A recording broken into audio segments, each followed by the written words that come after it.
Hello everyone, आज हम बात करने वाले हैं मोंगोडीबी डेटाबेस के ऑथेंटिकेशन यूज़र एंड रोल्स के बारे में।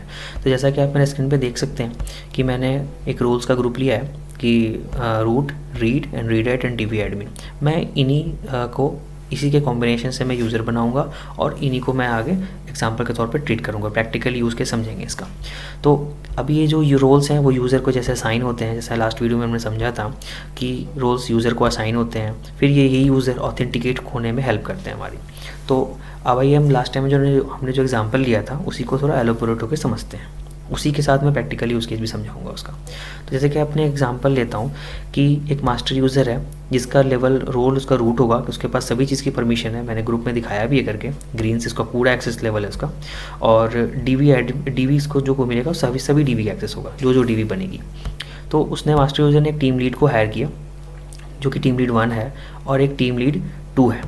तो टीम लीड 1 और 2 का सेम सिनेरियो है, तो मैं टीम लीड 1 का लेके चलता हूँ। पहले टीम लीड 1 का जो रोल है वो डीबी एडमिन है, उसके पास डीबी का जो एक्सेस है वेयर हाउस 1 और टेस्ट डेव 1, इसके पास एक्सेस है। फिर टीम लीड 1 ने टीम लीड 1 ने बैक एंड डेवलपर को इसको असाइन हुए, जो मास्टर यूज़र ने इसे असाइन करे। मास्टर यूज़र ने जब यूज़र बनाया बैक एंड डेवलपर 1 का, उसको टेस्ट डेव का 1 का एक्सेस दिया और उसे रीड राइट का रोल दिया उसे, क्योंकि उसे वेयर हाउस का एक्सेस नहीं रखनी है उसके पास में। फिर सेम सिनेरियो से टीम लीड 2 का भी है और बैक एंड डेव 2 का भी है। तो फिर एक टेस्टर हुआ, टेस्टर को जो कि 2 फीचर को टेस्ट करना है, 2 अलग अलग टीम लीड 1 ने जो बनाया, टीम लीड 1 ने जो काम करवाया, टीम लीड 2 ने जो काम कराया, तो उन दोनों फीचर को टेस्ट करना है। तो इसके पास में रोल क्या है, रीड का है, ये राइट नहीं कर सकता टेस्टर उसको। फिर डीबी का कौन सा एक्सेस मिलेगा, टेस्ट डेव 1 और टेस्ट डेव डेव का टीवी का एक्सेस मिला उसे, इसने मास्टर यूज़र ने एलोकेट किया इसे। तो अब आइए इसे हम थोड़ा प्रैक्टिकली यूज़ के समझते हैं किस तरह से ये बनेगा, इन्हीं को हम एज एग्जांपल के तौर पे समझेंगे। उससे पहले मैं मोंगोडीबी डेटाबेस सर्वर स्टार्ट कर लेता हूँ। स्टार्ट करने से पहले मैं कॉन्फ़िग फाइल में दिखा दूं कि हम ऑथेंटिकेशन प्रोसेस मैनेज करने के लिए हमें सिक्योरिटी इनेबल्ड ऑन करना पड़ता है, पर जब मोंगोडीबी इंस्टॉल्ड होता है तो हमें वो ऑप्शन नहीं मिलता। तो इसलिए सबसे पहले मैं मास्टर यूज़र बना लेता हूँ, क्योंकि अगर यूज़र नहीं होगी तो हम ऑथेंटिकेट अगर इनेबल करें तो ऑथेंटिकेट नहीं कर पाएंगे अपने डेटाबेस से। डेटाबेस में स्टार्ट हो चुका है, मैं इसे कनेक्ट कर लेता हूँ। मैं स्टूडियो 3D यूज़ कर रहा हूँ। मैं एक नया कनेक्शन बनाता हूँ अभी, जो कि कोई ऑथेंटिकेशन है नहीं, तो मैं डायरेक्टली कनेक्ट हो सकता हूँ। इस लोकल होस्ट इस पोर्ट पे टेस्ट करते हैं, फुल्ली कनेक्टेड है। मैं नाम दे देता हूँ मास्टर, बिकॉज मास्टर से दे रहा हूँ, किसी में मैं बाद में एडिट कर दूँगा इसे। जब कनेक्ट किया मैंने, देखते हैं जैसा कि आप कनेक्ट हो चुका है ये। मैं एक सेल ओपन कर लेता हूँ। सेल वो है जैसे कि हम कमांड एग्जीक्यूट करने का एक हमें रास्ता मिलता है। तो बाय डिफ़ॉल्ट एडमिन है, क्योंकि बेटर बेस्ट प्रैक्टिसेस भी यही होती है कि जितने भी हमारे यूज़र बने वो एडमिन के पास रहें, कि कोई भी यूज़र एडमिन डेटाबेस से ऑथेंटिकेट हो, देन वो एक्सेस परफॉर्म कर सके और उसे ऑथराइज मिल सके उसे। सबसे पहले मैं गेट करता हूँ क्या कितने यूज़र मेरे पास बने हैं। कोई यूज़र नहीं है। यूज़र बनाने के लिए उसके लिए यूज़र, मास्टर यूज़र मुझे बनाना है, तो मास्टर यूज़र के लिए मैं यूज़ करूँगा क्रेडेंशियल। मैं इससे रूट एक्सेस दे रहा हूँ। आप चाहो तो कुछ इस तरीके से भी असाइन कर सकते हो। रोल क्या होनी चाहिए, आप स्ट्रिंग भी पास कर सकते हो, डॉक्यूमेंट भी पास कर सकते हो। दोनों का बात वर्क ये है कि हमें इसमें डेटाबेस हमें डिफ़ाइन करना पड़ता है कौन सा लेवल का एक्सेस है, उसकी बस ये बेनिफिट मिलती है। स्ट्रिंग करेंगे तो हमें ये डिफ़ाइन नहीं करना पड़ता किस डेटाबेस को उसे एलोकेट करना है। तो एडमिन रूट लेवल है तो हम उसको चाहें तो फुल एक्सेस दे सकते हैं, इसीलिए मैं इसको मैं स्ट्रिंग बेस में चल रहा हूँ कि पूरी एक्सेस दे दो रूट में। यूज़र बन चुका है मेरा। अब मैं वापस से सर्वर स्टार्ट करके ऑथेंटिकेट कर लेता हूँ अपने यूज़र को, रूट यूज़र को। उससे पहले मुझे सर्वर को बंद करना पड़ेगा। कॉन्फ़िग में जाकर मुझे ये वाला सिक्योरिटी इनेबल्ड ऑप्शन, सर्वर वापस स्टार्ट करता हूँ। अब कनेक्ट करता हूँ, इसको पहले डिस्कनेक्ट कर देता हूँ मैं। अब कनेक्ट करने के लिए मैं इसी को एडिट कर लूँगा कि यूज़र नेम पासवर्ड के साथ हो, वह अदरवाइज़ ही कनेक्ट नहीं होगा। तो बेसिक यूज़र नेम हमारा क्या था, ऑथेंटिकेशन के लिए एडमिन डीबी, क्योंकि डेटाबेस मेरा एडमिन डीबी में पड़ा हुआ है, इसलिए ऑथेंटिकेट वहीं से होगा। ये देख सकते हो आपकी कनेक्ट हो चुका है, टेस्ट सक्सेसफुल है। अब मैं इसे कनेक्ट करता हूँ तो मैं कनेक्ट हो गया, देख सकते हो कनेक्ट हो गया ये। अब सेल खोल लेता हूँ, जैसा मैंने डायग्राम में समझाया था कि मास्टर यूज़र इन सभी यूज़र्स को बनाएगा अलग अलग रोल्स के साथ में। तो सबसे पहले मैं टीम लीड 1 बनाता हूँ। आप देख सकते हैं कि मैंने रोल डिफ़ाइन कर लिए हैं। इसका रोल डीबी एडमिन होगा और इसका भी रोल डीवी एडमिन ही है, पर इसे 2 डेटाबेस का एक्सेस है। उसके लिए मैं 2 बार इस तरह से डिफाइन कर सकता हूँ। अगर आपको और भी तरह के पास करना है तो रोल में आप डिफरेंट तरह का देके इसे एक्सेस प्रोवाइड कर सकते हो उस डेटाबेस के लिए। जैसे मैंने कहा था कि जो डेटाबेस जो डिफाइन करने का होता है, इसे यही डेटाबेस असाइन होंगे।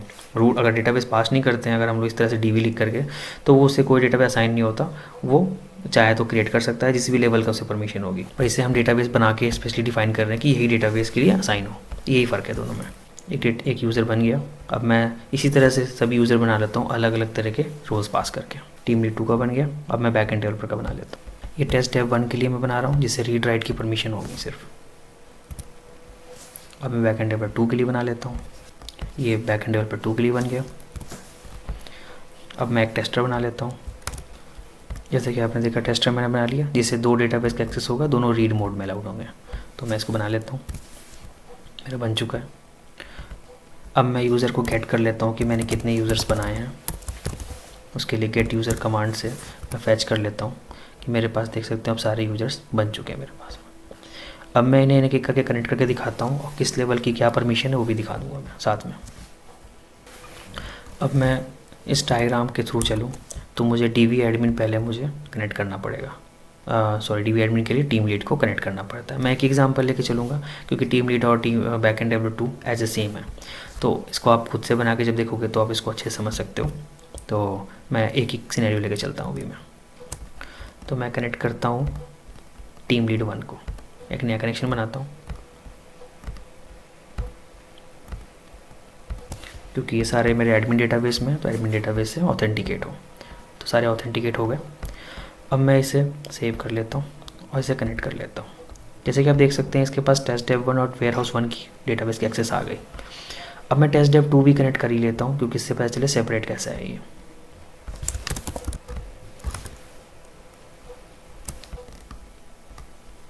ये कनेक्ट हो गया। जैसे आप देख सकते हो ये भी डेटाबेस अलग है, ये भी, तो दोनों को अलग अलग तरह की डेटाबेस लेवल की मिल गई, टीम लीड 1 टीम लीड 2 को। अब मैं बैकएंड 1 और टेस्टर कनेक्ट कर लेता हूँ। दोनों के लिए मैं कनेक्ट नहीं करूँगा, क्योंकि सिनेरियो आपको समझ में आ चुका है। यहाँ से मैं एक बैकएंड डेवलपर 1 कनेक्ट कर रहा हूँ, कनेक्ट हो चुका है। अब मैं एक टेस्टर कनेक्ट कर लेता हूँ, कनेक्ट हो चुका है। जैसा कि आप देख सकते हैं इस सिनेरियो में, जैसा मैंने एग्जांपल डायग्राम लिया था उसके तौर पे यहाँ पे सभी कोई डेटाबेस कनेक्ट हो गए। टेस्टर को टेस्ट डेव 1 का एक्सेस मिली। ऑथेंटिकेट एडमिन इसलिए मिला क्योंकि इससे ऑथेंटिकेट हुआ है, तो इसका प्रेजेंट होना ज़रूरी है। तो टेस्ट डेव 1 टेस्टर के लिए, टेस्ट डेव 2 भी टीम लीड के लिए, सारे के सारे मिल गए। अब मैं दिखाता हूँ कि आप इस तरह समझ गए हो कि किस तरह से ये परमिशन लेवल रोल्स के कॉन्टेक्स्ट कैसे डिवाइड किए। अब मैं कुछ टिप्स एंड एग्जांपल के तौर पे दिखाता हूँ कि किस तरीके से ये एज ए वर्क कर रहे हैं। बैक एंड डेवलपर 1 को मैं कुछ डेटा इंसर्ट करता हूँ मैं, जैसे कि इसका टेस्ट टैब से मैं सेल ओपन कर लेता हूँ। ऑथेंटिकेटेड है, तो मैं आईडी में चल रहा हूँ, तो आईडी की प्रैक्टिस अच्छी होनी चाहिए, तो इस तरह से मैं यहाँ चलूँगा। तो dv डॉट, मैं कोई स्टूडेंट नाम का कलेक्शन बनाता हूँ, डॉट इंसर्ट 1 करता हूँ इसमें कोई, क्योंकि टेस्ट टैब में इंसर्ट हो, इससे पता कर सकते हो ये पॉइंट कर रहा है। तो मैं इसमें नेम स्टूडेंट 1, जब मैं इसे इंसर्ट करूँगा तो राइट की, रीड एंड राइट पर दोनों की परमिशन है, तो राइट हो गई। तो अगर अब ये इंसर्ट हो गया, अब कोई मास्टर लेवल से देखना चाहता है कौन डेटाबेस अभी इंसर्ट हुआ है, तो रिफ्रेश करोगे आप तो देखो टेस्ट डेव 1, क्योंकि जब तक हम ये एलोकेशन एक तरह का ब्लूप्रिंट है दिख रहा है, जब तक इसमें डेटा इंसर्ट नहीं होगा ये एग्जिस्ट नहीं करेगा इन सभी इसके लिए। जैसे इंसर्ट होते चले जाएंगे डेटा मिलते जाएगा। तो आप देख सकते हो इन सबको एक्सेस नहीं, पर मास्टर को एक्सेस है टेस्ट डेव 1 की, इसे दिखने लगी क्योंकि इसे सभी डेटाबेस का एक्सेस है।